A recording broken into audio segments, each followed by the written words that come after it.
તો આ તરફ રાજ્યમાં મોકડ્રીલ બાદ બ્લેકઆઉટ જાહેર કરવામાં આવ્યું। જ્યારે સાંજે મોકડ્રીલ યોજાય તે બાદ બ્લેકઆઉટ જાહેર કરવામાં આવ્યું અને જેમાં તબક્કાવાર અલગ અલગ જિલ્લામાં બ્લેકઆઉટ જાહેર કરાયું। જેમાં અમદાવાદ, ગાંધીનગરમાં બ્લેકઆઉટ કરવામાં આવ્યું। આ તરફ પાટણ, મહેસાણા, બનાસકાંઠામાં બ્લેકઆઉટ કરાયું અને બીજા તબક્કામાં 5 જિલ્લાઓમાં બ્લેકઆઉટ કરવામાં આવ્યું અને બીજા તબક્કામાં 8 વાગ્યાથી 8:30 વાગ્યા સુધી આ બ્લેકઆઉટ કરવામાં આવ્યું હતું। પ્રથમ તબક્કામાં 7:30 થી 8 વાગ્યા સુધી, બીજા તબક્કામાં 8 થી 8:30 વાગ્યા સુધી બ્લેકઆઉટ કરાયું હતું અને બીજા તબક્કાની વાત કરીએ તો તેમાં જામનગર, કચ્છ, મોરબીમાં બ્લેકઆઉટ કરવામાં આવ્યું હતું। સાથે જ દ્વારકા અને ગીર સોમનાથમાં પણ બ્લેકઆઉટ જાહેર કરવામાં આવ્યું હતું અને પ્રથમ તબક્કાની વાત કરીએ તો પ્રથમ તબક્કો જે હતો 7:30 થી 8 વાગ્યા સુધીનો સાંજના, તેમાં 7:30 થી 8 વાગ્યા સુધી સુરત, વડોદરા, નવસારી, તાપી, ડાંગ, ભરૂચ અને નર્મદામાં બ્લેકઆઉટ કરવામાં આવ્યું હતું। આમ 2 તબક્કામાં સમગ્ર રાજ્યમાં બ્લેકઆઉટ કરવામાં આવ્યું હતું, જેમાં સૌ કોઈએ લાઇટો બંધ કરી હતી, જેના આપ દ્રશ્યો જોઈ શકો છો।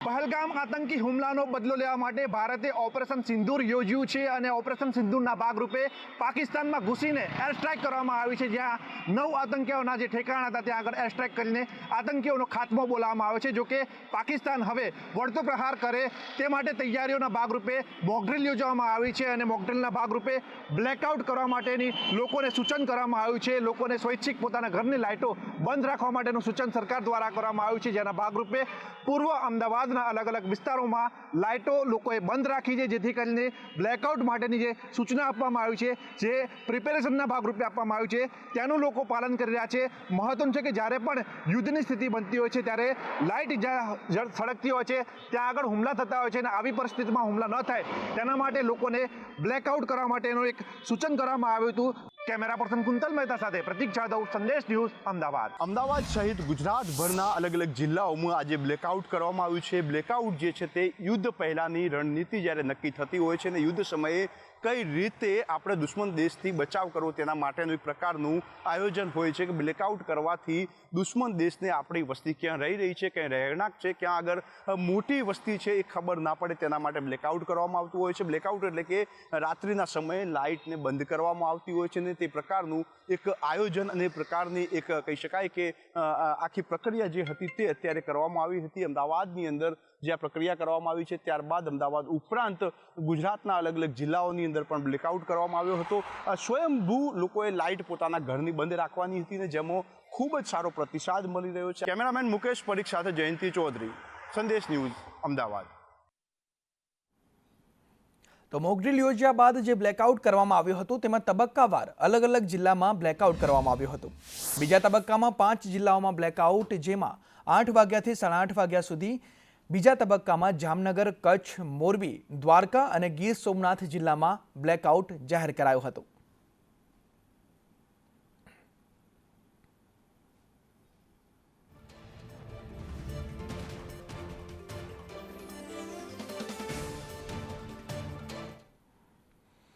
તો રાજ્યના 18 તાલુકાઓમાં સિવિલ ડિફેન્સ મોકડ્રીલ યોજાઈ અને મોકડ્રીલને ઓપરેશન અભ્યાસ નામ અપાય તેવું જયંતિ રવિ દ્વારા કહેવામાં આવ્યું છે।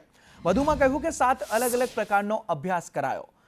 સાયરન, બ્લેકઆઉટ, ફાયર, રેસ્ક્યુની તાલીમ આપવામાં આવી। આપણે બધા જ બધી તૈયારીઓ માટે તૈયાર છીએ અને તમામ કલેક્ટરોના કંટ્રોલ રૂમ 24 કલાક ચાલુ રહેશે, જેના કારણે થઈને આને ઓપરેશન અભ્યાસ નામ આપવું જોઈએ તેવું જયંતિ રવિ કહી રહ્યા છે।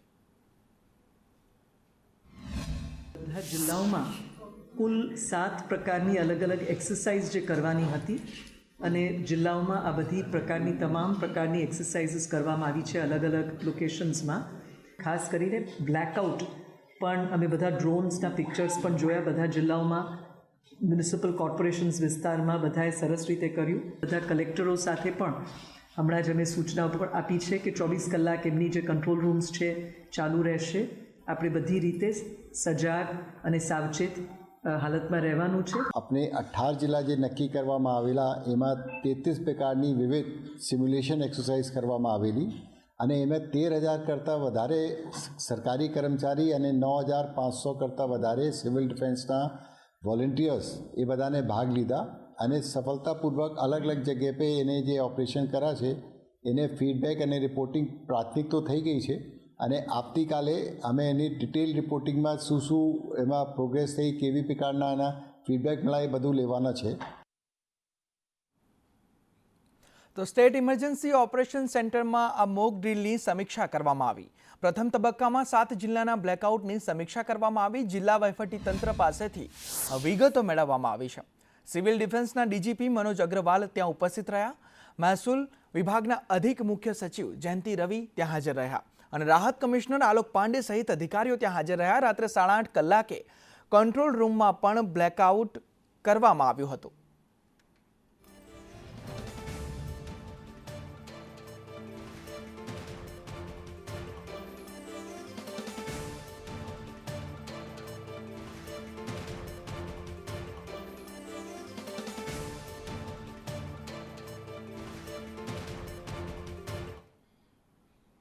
તો કંટ્રોલ રૂમ જે 24 કલાક ચાલુ રાખવાનો છે તેમાં 3 આઈએએસ અધિકારી round the clock control room ખાતે તૈનાત રહેશે.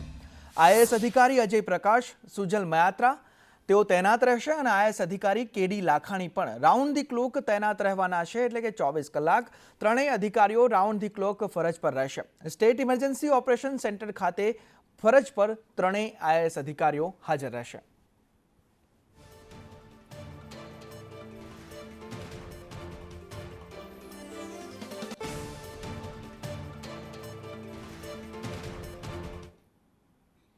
તો આ તરફ જામનગરમાં પણ બ્લેકઆઉટ જાહેર કરવામાં આવ્યું હતું. 8 થી 8:30 વાગ્યા સુધી બ્લેકઆઉટ કરાયું હતું જામનગરમાં. ઓપરેશન સિંદૂર બાદ બ્લેકઆઉટ કવાયત હાથ ધરવામાં આવી, ઠેર ઠેર હાથ ધરવામાં આવી હતી. તેમાં જામનગરમાં પણ આ મોક ડ્રીલ બ્લેકઆઉટ હાથ ધરવામાં આવ્યું હતું.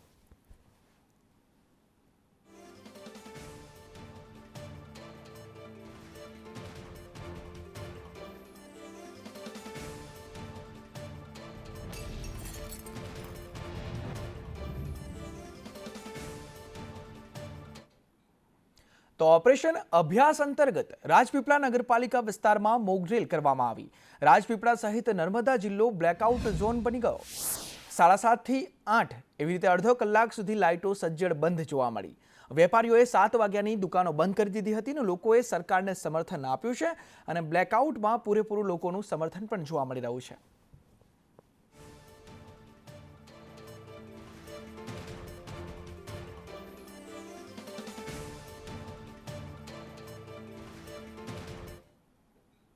તો બ્લેકઆઉટનો જે પ્રથમ તબક્કો હતો તેમાં સાંજે 7:30 થી રાત્રે 8 વાગ્યા સુધી બ્લેકઆઉટ કરવાનું હતું. તેમાં સુરત, વડોદરા, નવસારી, તાપીમાં બ્લેકઆઉટ કરાયું હતું અને તેની સાથે જ ડાંગ, ભરૂચ અને નર્મદામાં પણ બ્લેકઆઉટ કરવામાં આવ્યું હતું, જેના દ્રશ્યો પણ આપ જોઈ શકો છો. અને લોકોને લાઇટ બંધ રાખવા માટે અપીલ કરવામાં આવી હતી કે લોકો લાઇટો બંધ રાખે.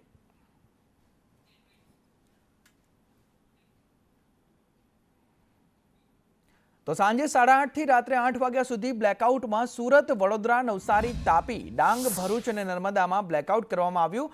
લોકોને ત્યાં પણ લાઇટ બંધ રાખવા માટે અપીલ કરવામાં આવી અને લોકોનું સમર્થન પણ જોવા મળ્યું, જેવું આપ દ્રશ્યોમાં જોઈ શકો છો.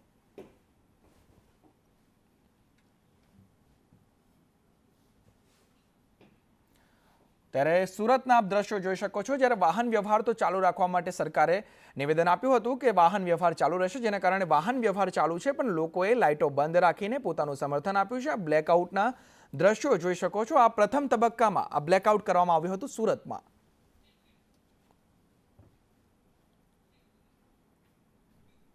વાત નવસારીની કરીએ તો નવસારી જિલ્લામાં પણ અંધારપટ છવાઈ ગયો હતો. ઓપરેશન અભ્યાસ હાથ ધરાતા અંધારપટ છવાયેલો જોવા મળ્યો.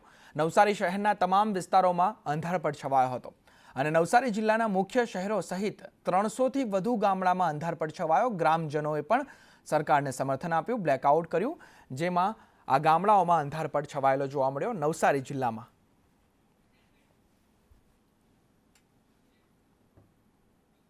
રાજ્ય સરકારની સૂચના અનુસાર ભાવનગર જિલ્લામાં અંધારપટની કવાયત હાથ ધરવામાં આવી. શહેર અને જિલ્લામાં સંપૂર્ણ બ્લેકઆઉટ કરવામાં આવ્યું હતું. બ્લેકઆઉટના 7:45 એટલે કે 7:45ના 2 મિનિટ પહેલા પોલીસે ફાયર અને સાયરન વગાડી સૂચના આપી. ત્યારે 7:45 થી ભાવનગર શહેરમાં સંપૂર્ણપણે બ્લેકઆઉટ થઈ ગયું. પોલીસે સાયરન વગાડીને સૂચના આપી હતી કે તમામ લોકો લાઇટો બંધ કરે અને લોકોએ સમર્થન આપ્યું ભાવનગરમાં.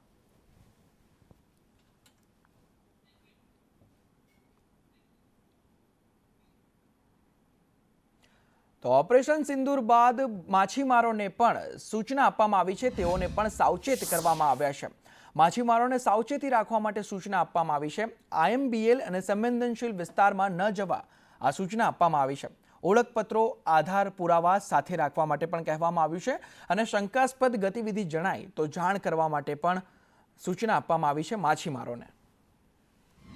ફિશરીઝ મત્સ્યોદ્યોગ કમિશનરની કચેરી દ્વારા હાલ જ એક પરિપત્ર ઇસ્યુ કરવામાં આવેલ છે, જે બાબતે ફિશરીઝ ઓફિસ પોરબંદર દ્વારા પણ તમામ માછીમારોને એક પરિપત્ર ઇસ્યુ કરેલ છે, જેની અંદર જે કોઈ માછીમારો છે તેને જે ભારત પાકિસ્તાનની IMBL બોર્ડર છે તેની નજીક માછીમારી માટે ન જવું, તેમજ જે નો ફિશિંગ ઝોન ડિક્લેર કરેલા છે તેની અંદર પણ માછીમારી માટે ન જવું, તેમજ જે જખોની આસપાસનો સર ક્રીકનો વિસ્તાર છે તે વિસ્તારમાં પણ હાલ માછીમારી માટે ન જવા માટેની આપણે સૂચના આપવામાં આવે છે. તો ઓપરેશન સિંદૂર બાદ સોમનાથ મંદિરની સુરક્ષામાં વધારો કરવામાં આવ્યો છે. આતંકી હુમલાની દહેશતના પગલે સુરક્ષામાં વધારો કરવામાં આવ્યો છે. Z+ સુરક્ષા વ્યવસ્થા સોમનાથ મંદિર ધરાવે છે અને મંદિર સુરક્ષામાં 3 PSI 1 PIનો વધારો કરવામાં આવ્યો છે.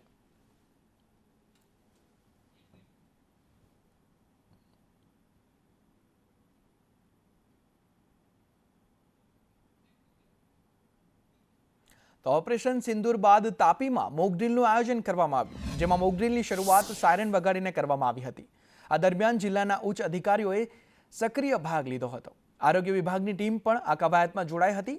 યુદ્ધ જેવી કટોકટીની સ્થિતિ નાગરિકોએ કેવી રીતે પ્રતિક્રિયા આપવી તે અંગે વિસ્તૃત માર્ગદર્શન આપવામાં આવ્યું હતું.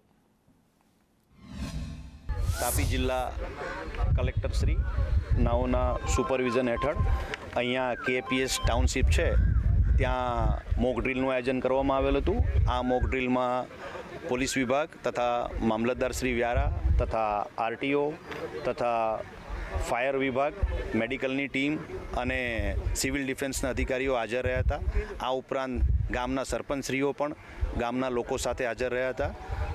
પોલીસ વિભાગની ટીમ સાથે હોમગાર્ડ તથા GRDના જવાનો પણ હાજર રહ્યા હતા અને મોક ડ્રીલમાં એર સ્ટ્રાઇકનું આયોજન કરવામાં. તાપી જિલ્લામાં મોક ડ્રીલનું આયોજન કરવામાં આવ્યું હતું. કુલ 4 જગ્યાએ મોક ડ્રીલનું આયોજન કરવામાં આવ્યું હતું, જેમાં ખાસ કરીને જોઈએ તો કાકરાપાર જે અણુમથકની ટાઉનશીપ છે અહીં મોક ડ્રીલ કરવામાં આવ્યું છે અને જે એર સ્ટ્રાઇક થાય ત્યારે કઈ રીતે એને પહોંચી વળવા માટે જે ફાયર વિભાગના જવાનો, પોલીસ જવાનો અને આરોગ્યની ટીમ જે ત્યાં પહોંચશે અને લોકોને સલામત સ્થળે અને જે તમામ ઉચ્ચ અધિકારીઓની ટીમ અહીં કાકરાપાર ખાતે આવી ચૂકી છે અને જે રીતે જે મોકડ્રીલ દરમિયાન લોકોને કેવી રીતે અહીંથી સલામત સ્થળે ખસેડવામાં આવશે, જે વાહનોની વ્યવસ્થા કરવામાં આવશે, તે તમામ તૈયારીઓ તૈયારીઓને આખરી ઓપ આપવામાં આવી રહ્યો હોય તેવું લાગી રહ્યું છે. અને બટ સંદેશ ન્યૂઝ તાપી.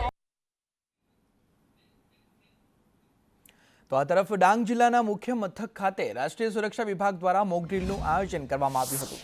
આકાશવાણી કેન્દ્ર પર હુમલાને લઈ પોલીસ, પ્રશાસન અને અન્ય સુરક્ષા એજન્સીએ રેસ્ક્યુ ઓપરેશન હાથ ધર્યું હતું, જેમાં ઈજાગ્રસ્તોને સારવાર આપવામાં આવી હતી અને આહવા નગરજનોને પણ મોકડ્રીલમાં સહયોગ આપ્યો હતો. નગરજનોએ પણ મોક ડ્રીલ અંતર્ગત ડાંગ જિલ્લામાં આકાશવાણી કેન્દ્ર ખાતે સિવિલ ડિફેન્સની મોક ડ્રીલ કરવામાં આવી રહી છે.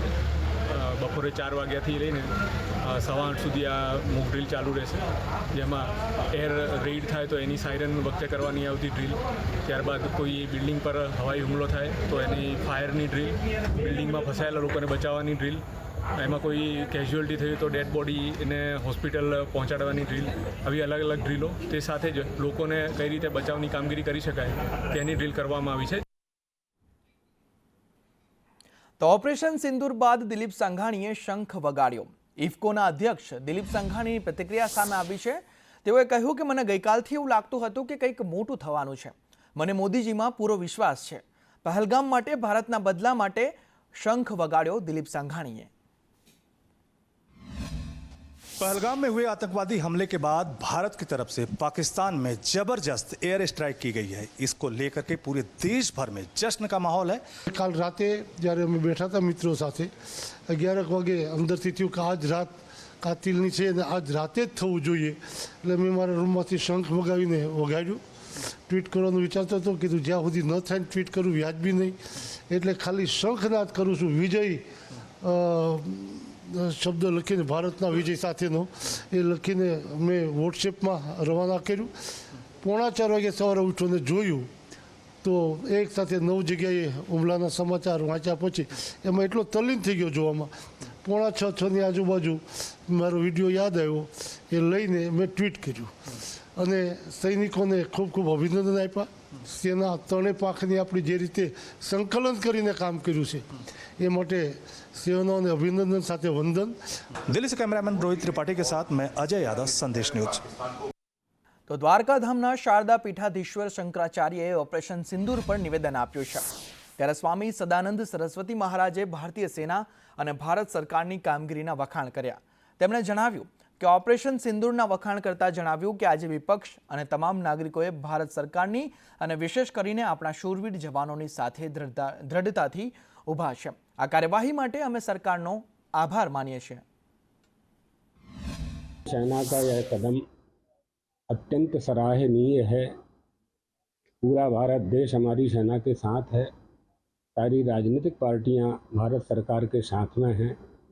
इस विषय में, इस संदर्भ में सब एक होकर के भारत के उत्थान के लिए, भारत की सेना का गौरव और उनका उत्साह वर्धन करने के लिए एकजुट होकर के प्रशंसा कर रहे हैं. તો ભારતીય સેના દ્વારા પાકિસ્તાનમાં સર્જિકલ સ્ટ્રાઇક બાદ નર્મદાની મુલાકાતે આવેલા રાજસ્થાનના ધારાસભ્ય મહંત બાલકનાથે નિવેદન આપ્યું. તેઓએ કહ્યું કે વડાપ્રધાને બહેનોની રક્ષા કરવા કર્તવ્ય નિભાવ્યું છે. आज हमारी बहनों का पिछले दिनों 22 तारीख को उनके बहनों के सिंदूर को उजाड़ने का काम उन आतंकवादियों ने किया जो मानव विरोधी है, मानवता विरोधी है. और माननीय प्रधानमंत्री जी ने उसी के अनुरूप और एक बहुत ही अच्छे स्वरूप से, मैं मानता हूं कि क्योंकि मानवता के लिए और मानव समाज के हितों की रक्षा के लिए और धर्म की रक्षा के लिए ऐसे कदम आवश्यक है. તો ભારત પાકિસ્તાન તણાવ વચ્ચે બોટાદના વડીલોએ સંદેશ ન્યૂઝ સાથે 1971ના યુદ્ધની સ્થિતિ વર્ણવી હતી, જેમાં યુદ્ધ વચ્ચે લોકોમાં કેવો માહોલ હતો, કેવી તૈયારી કરવામાં આવી હતી અને કઈ રીતે લોકોને સજાગ કરવામાં આવ્યા હતા, એવી વાતો જણાવી વડીલોએ 1971ના યુદ્ધની યાદોને સંદેશ ન્યૂઝ સમક્ષ તાજી કરી હતી. તેમણે જણાવ્યું હતું કે 1971માં ભારત પાકિસ્તાનના યુદ્ધ સમયે માત્ર છાપાનું ચલણ હતું. રેડિયો જેવા સાધન પણ કોઈક પાસે જોવા મળતા હતા અને ટીવીનો જમાનો ન હતો. તંત્ર દ્વારા ઘોડાગાડી પર માઇક ફેરવી લોકોને જણાવવામાં આવતું કે સાંજે ઘરમાં લાઇટો બંધ રાખવી, રાત્રે કોઈએ બહાર ન નીકળવું અને સ્ટ્રીટ લાઇટો બંધ રાખવી વગેરે સૂચનાઓ આપવામાં આવતી હતી. હું બોટાદનો જ હતો અને કુટુંબ સાથે, અને 20-21 વર્ષની ઉંમર હતી. ત્યારે ખબર પડી કે ભાઈ ભારત ને પાકિસ્તાનનું યુદ્ધ થયું છે. ને મોટાભાગે ટાર્ગેટ ત્યારે બાંગ્લાદેશ ઉપર હતો. એટલે કોઈને અહીંયા બહુ પેનિક કે બીક લાગ્યું એવું નહીં, પણ મામલતદાર મારફત ઘોડાગાડીમાં માઇક લઈને ફેરવવામાં આવતો, સૂચના આપવામાં આવતી કે ભાઈ સાંજે લાઇટો બંધ રાખવી અને એના હિસાબે દરેક વહેલા હારે વાળું કરી અને ઘરની લાઇટો બંધ કરી અને સ્ટ્રીટ લાઇટ તો બંધ હોય એટલે રાતે કોઈ બહાર જતો ન હોય, કારણ કે સ્ટ્રીટ લાઇટ બંધ હોય, ઘરની લાઇટો બંધ હોય અને કોઈને ચાલુ તો કાગળ કે પડદા લગાડી દેવા. એ વખતે તો અમારા ડોહા એમ કે ભારત પાકિસ્તાન બાંધવાનું છે, છોકરો રાતે બહાર નો હુશો, એવી બહુ રેડિયા સિવાય ખબર નથી પડતી, કારણ કે ટીવી ને આ બધું મોબાઈલ ને તો બધું હવે આવ્યું. તો અત્યારે કેવો માહોલ છે? અત્યારે જે માહોલ છે ને એ દરેક નાના છોકરાને ખબર હોય કે યુદ્ધ છે, ભારત પાકિસ્તાન યુદ્ધ છે, કે આટલું પહોંચ્યું છે, આટલું આમ કરવાના છે, આમ કરવાના છે, સોશિયલ મીડિયામાં જાહેરાત થાય.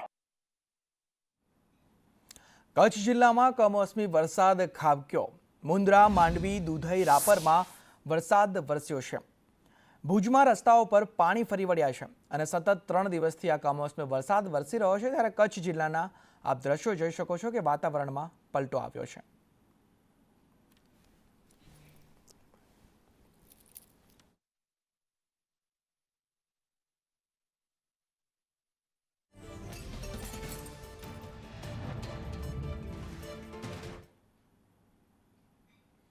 તો આ તરફ છોટાઉદેપુર વિસ્તારમાં વહેલી સવારે વરસાદ વરસ્યો. પાવી, જેતપુર અને આસપાસમાં વરસાદ વરસ્યો હતો. કમોસમી વરસાદને પગલે ખેડૂતો પણ ચિંતિત જોવા મળ્યા. પાવી, જેતપુરમાં સતત 3 દિવસથી આ વરસાદ વરસી રહ્યો છે. બોડેલીના અલીપુર, ઢોકલિયામાં વરસાદ વરસ્યો. ચાચક, જૂની બોડેલી અને મોડાસરમાં પણ વરસાદ વરસ્યો હતો અને વરસાદી માહોલથી હાલ વાતાવરણમાં ઠંડક પ્રસરી છે, પણ ખેડૂતોની ચિંતા વધારી છે.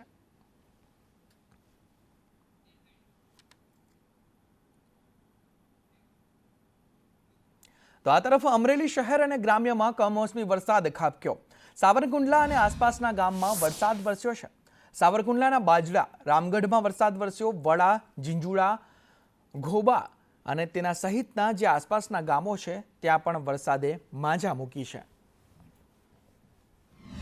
વિભાગની આગાહીના પગલે અમરેલી જિલ્લામાં સતત બીજા દિવસે કમોસમી વરસાદનું આગમન થયું. અમને દ્રશ્યો દેખાડી કે અમરેલી શહેરમાં માથે કાળા ડિબાંગ વાદળોથી અત્યારે ઘેરાયું છે. કાળા ડિબાંગ વાદળો તેમજ પવનના સુસવાટા સાથે અત્યારે કમોસમી વરસાદ પડી રહ્યો છે. અમરેલી શહેરમાં લોકો છત્રી લઈને અત્યારે ભર ઉનાળે નીકળી રહ્યા છે. કમોસમી વરસાદના કારણે અત્યારે લોકોને કંઈક ને કંઈક ભારે મુશ્કેલી પડી રહી હોય તેવું અત્યારે સામે આવ્યું છે. દિવસ દરમિયાન વાહન ચાલકો પોતે છે અત્યારે લાઇટો ચાલુ કરીને નીકળવા મજબૂર બન્યા છે. હાલ વરસાદના કારણે અત્યારે જગતનો તાત ક્યાંક ને ક્યાંક ચિંતામાં મુકાયો છે. દૈનિક સુવિધા સંદેશ ન્યૂઝ, અમરેલી સિટી. વાત ગીર સોમનાથની કરીએ તો ગીર સોમનાથના ઉનામાં ભારે પવન સાથે ધોધમાર વરસાદ વરસ્યો. ઉના શહેર અને ગીર ગઢડામાં પાણી ભરાઈ ગયા અને ઉનાની મુખ્ય બજારમાં વરસાદી પાણી ફરી વળ્યા છે અને ટાવર ચોકથી પોસ્ટ ઓફિસ જતા જે મુખ્ય માર્ગો છે તે પણ પાણી જોવા મળી રહ્યા છે. જલારામ ઓઇલ મિલ વિસ્તારમાં પાણી ભરાયા છે. ઉમેદપરા ગામમાં ઝાડ ઉપર વીજળી પડી જતા ઝાડ પણ ભળભળ સળગ્યું છે.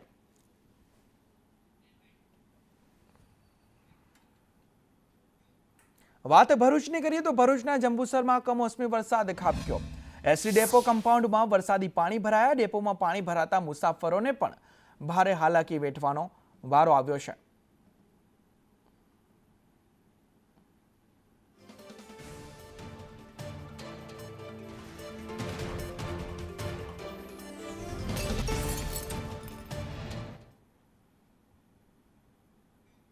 વાત રાજકોટની કરીએ તો રાજકોટના જેતપુરમાં પણ ધોધમાર વરસાદ વરસ્યો. જેતપુર શહેરના થોરાળા, વીરપુર, જાંબુડી ત્યાં વરસાદ વરસ્યો છે. સાથે જ મેવાસા, પીઠડિયા, ચાંપરાજપુરમાં ધોધમાર વરસાદ વરસ્યો છે અને કમોસમી વરસાદથી ખેડૂતોના ઊભા પાકને મોટા પાયે નુકસાન થયું છે.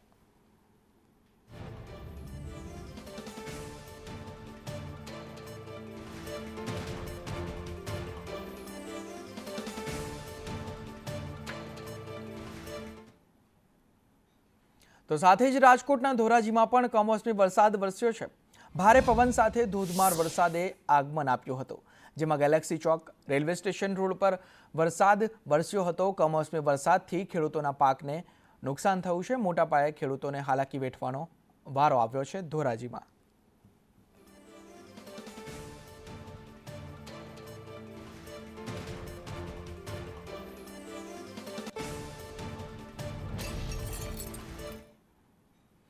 તો આ તરફ અરવલ્લીમાં તો લગ્ન પ્રસંગમાં વરસાદ વિલન બન્યો છે. માલપુરમાં વરસાદથી લગ્નનો મંડપ પલટી ગયો. વહેલી સવારે ગાજવીજ સાથે વરસાદે એન્ટ્રી મારી હતી. વરસાદની એન્ટ્રીથી રોડ રસ્તા પાણીમાં ગરકાવ થયા અને સાથે જ લગ્ન પ્રસંગમાં જે મંડપ બાંધ્યો હતો તે મંડપ બી પલટી ગયો છે.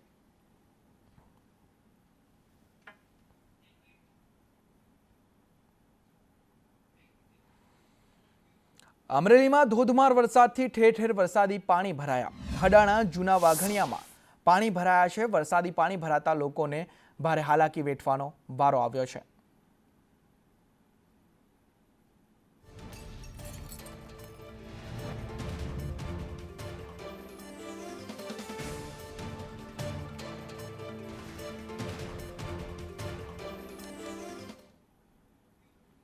તો આ તરફ વલસાડ જિલ્લામાં તો સતત ત્રીજા દિવસે વરસાદનું આગમન થયું છે.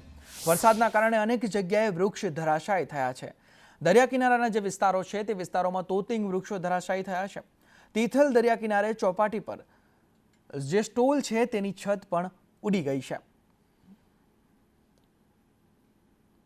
ત્યારે દરિયા કિનારાના વિસ્તારોમાં તોતિંગ વૃક્ષો ધરાશાયી થયા છે, જે આપ દ્રશ્યોમાં જોઈ શકો છો કે મોટા પાયે આ કમોસમી વરસાદે નુકસાન સર્જ્યું છે। જ્યારે તિથલ જે દરિયા કિનારો છે ત્યાં તિથલ દરિયા કિનારાના જે સ્ટોલ છે, જે સ્ટોલના જે ઉબડ-ખાબડ થઈ ગયા છે તે પણ આપ દ્રશ્યોમાં જોઈ શકો છો કે જે સ્ટોલના છત છે તે પણ ઉડી ગઈ છે, અનેક વૃક્ષો ધરાશાયી થયા છે। તો આ કમોસમી વરસાદે વલસાડમાં મોટા પાયે નુકસાન વેર્યું છે, કારણ કે સતત ત્રીજા દિવસે આ વરસાદ ખાબક્યો છે। 3 દિવસથી વરસાદ વરસી રહ્યો છે।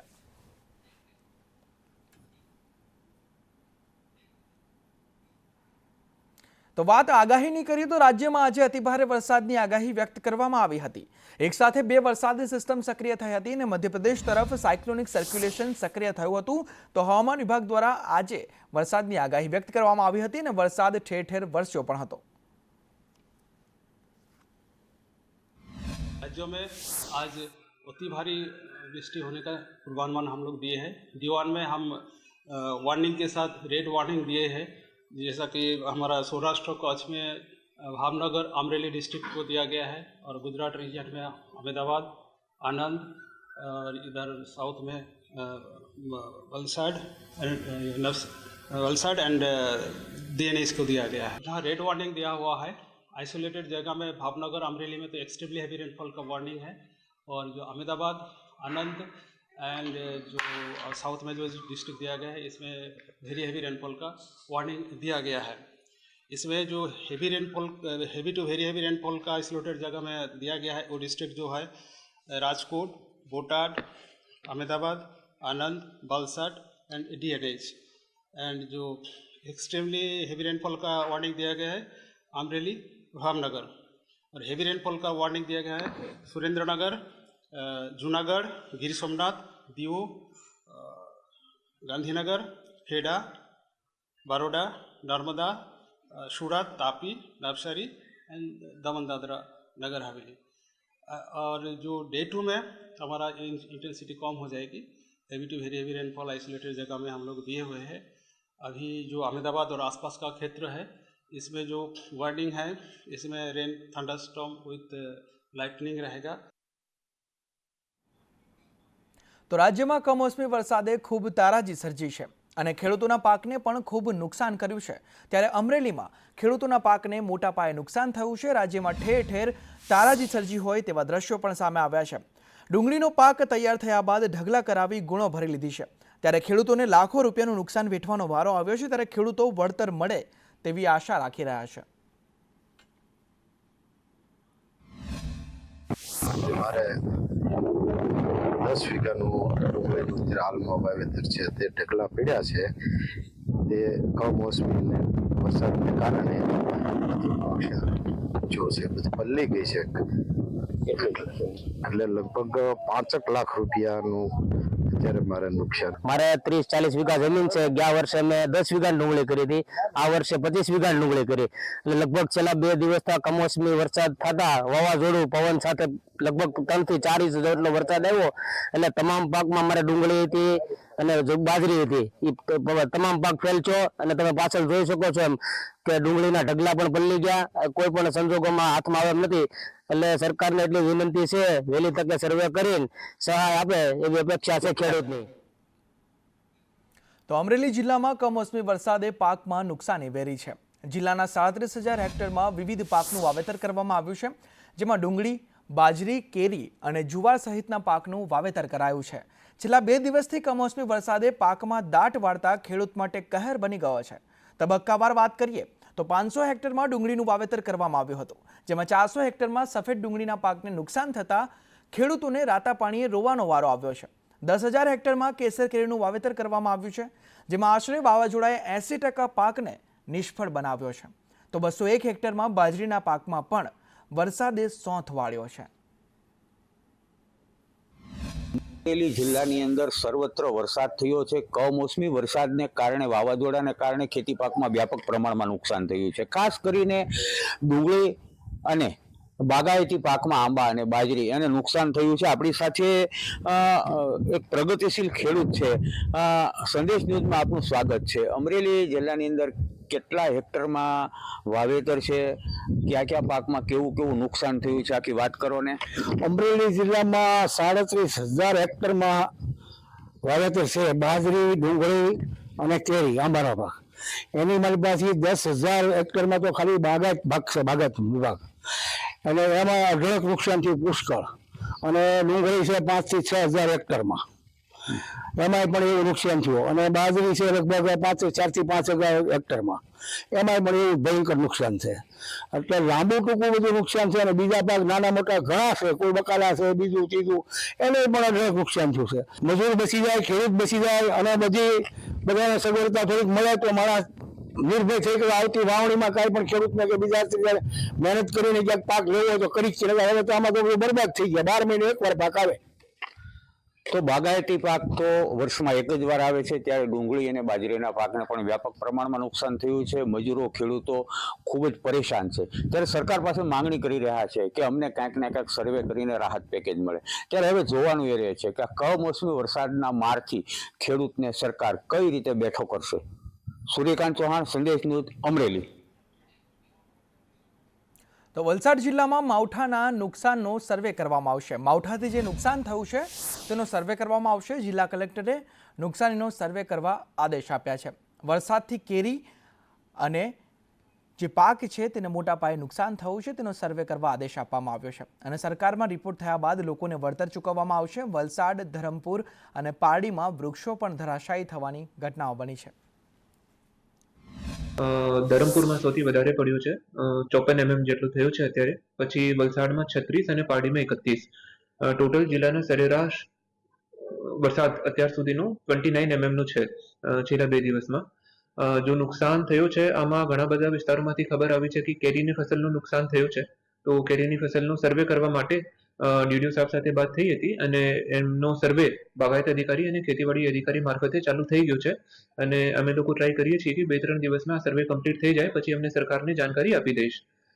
એના સિવાય જો કમ્પ્લેન્ટ રિયલ ટાઈમ ઉપર આવી રહી છે, આપનું એક વોટ્સએપ ગ્રુપ છે ડિઝાસ્ટર મેનેજમેન્ટ માટે. તો આ તરફ વાત સાબરકાંઠાની કરીએ તો સાબરકાંઠામાં પૈસા ભરેલી બેગની ઉઠાંતરી કરવામાં આવી છે. હિંમતનગરમાં નિવૃત્ત બેંક કર્મી તેઓની બેગની ઉઠાંતરી કરવામાં આવી છે. તેઓ પેન્શનની રકમ ઉપાડીને ઘરે જઈ રહ્યા હતા અને ઘરે જતી વખતે આ ઘટના બની છે, જે દ્રશ્યો સીસીટીવીમાં પણ કેદ થયા છે. દૂધના પાર્લર પરથી ગઠિયો બેગ ઉઠાવીને ફરાર થઈ જાય છે. ત્યારે પોલીસે કોઈ કાર્યવાહી ન કરી હોવાનો આક્ષેપ પણ લગાવવામાં આવ્યો છે.